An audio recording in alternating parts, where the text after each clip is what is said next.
Sad ćemo pripremiti listove. Listove za kupus. Ne za kupus, ne za kupus, za sarmu. Ćemo pripremiti listove. Znači, pošto je ovo velika glavica.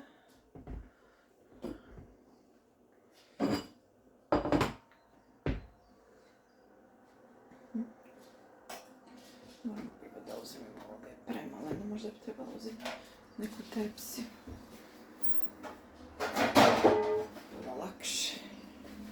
Puno lakše u tepsiju staviti. Tako.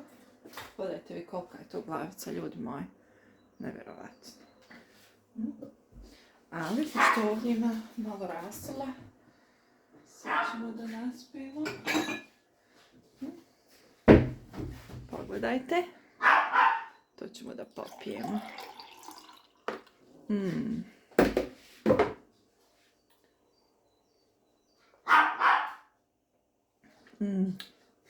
Super je. Ovako. Ja pripremam, uvijek siječem ove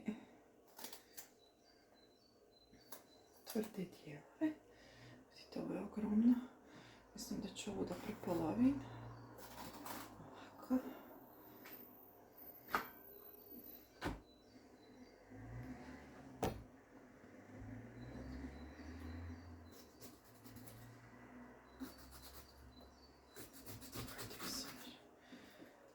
Mi nije jasno. Ja sam ovo prvi put vidjela. Moji roditelji su uvijek kiseli kupus. Izvadili bi ovu srž. Ali sam sad vidjela da puno ljudi, mislim gledala sam neke videe na YouTube-u i to me baš iznenadilo. Dosta ljudi uopšte ne vadi ovu srž. Ne znam. Vidite, ovaj je samo napravljen. U ovoj glavici je samo napravljen prostor.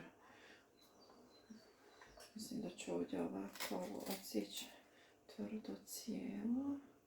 I ovdje možemo dvije napraviti jer ja neću praviti velike sarme.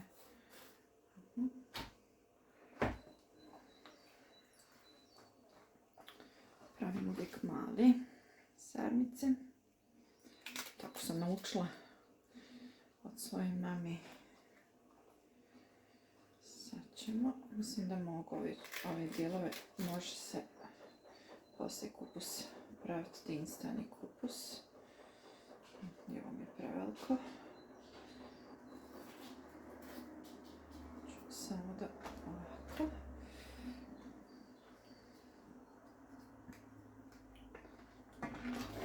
Op.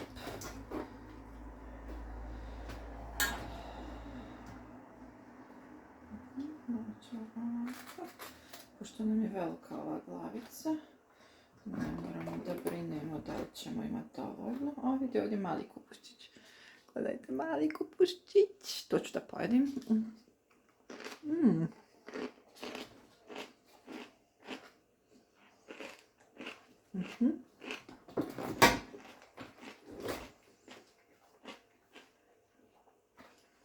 Ekstra. Stvarno super. Kao domaći, mislim, vjerovatno domaći jesti ovo, ali mislim kao kod mojih roditelja ukus.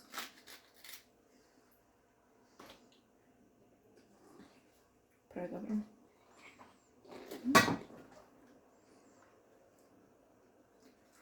Sad je lakše posao. Ćemo vidjeti šta ćemo dobiti. Jer ne valja sarma kad ima puno ovih debelih dijelova. Onda se ne može ni skuhati ravnomjerno.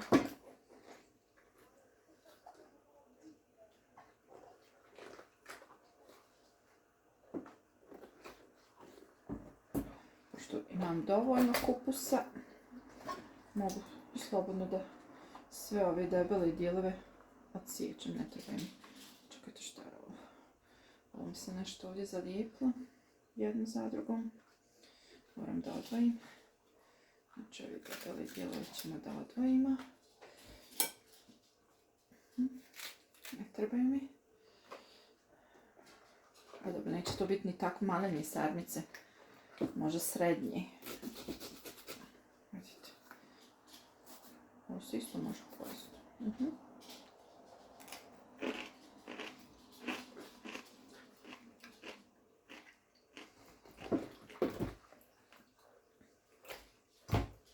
Pravo dobar kupus. Stvarno.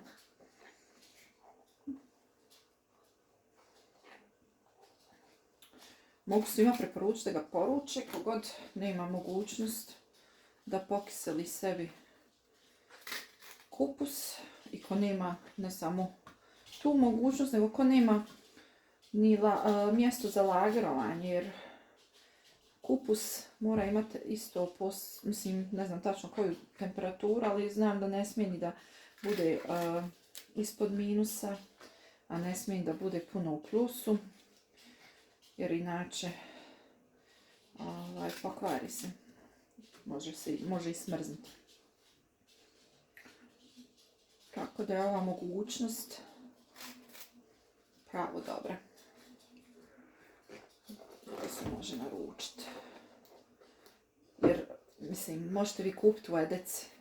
Možete kupiti kod Turaka, ali to nije ni blizu. Ja sam već kupovala u Edeci kupus koji sam kupovala za sarmu. Ne znam. Prvo nije ukusan, drugo je pretvrd, dugo mu treba, žilav.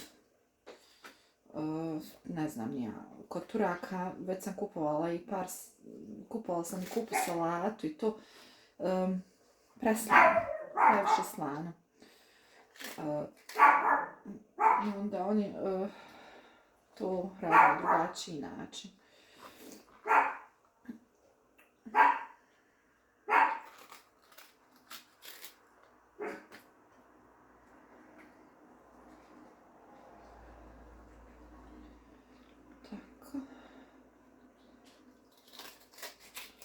Ovo ostalo što ostane, to ću napraviti instant. Ili ćemo kupiti salatu.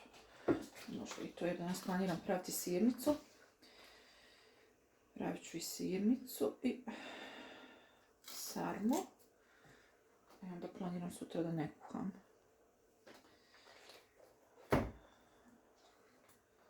Sutra onda neću da kuham.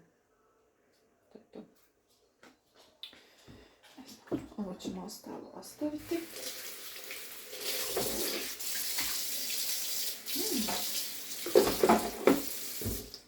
Pogledajte ove mali kupuščiće, gledajte kako su oni slatki. Skroz mali kupuščići, nisu narasli.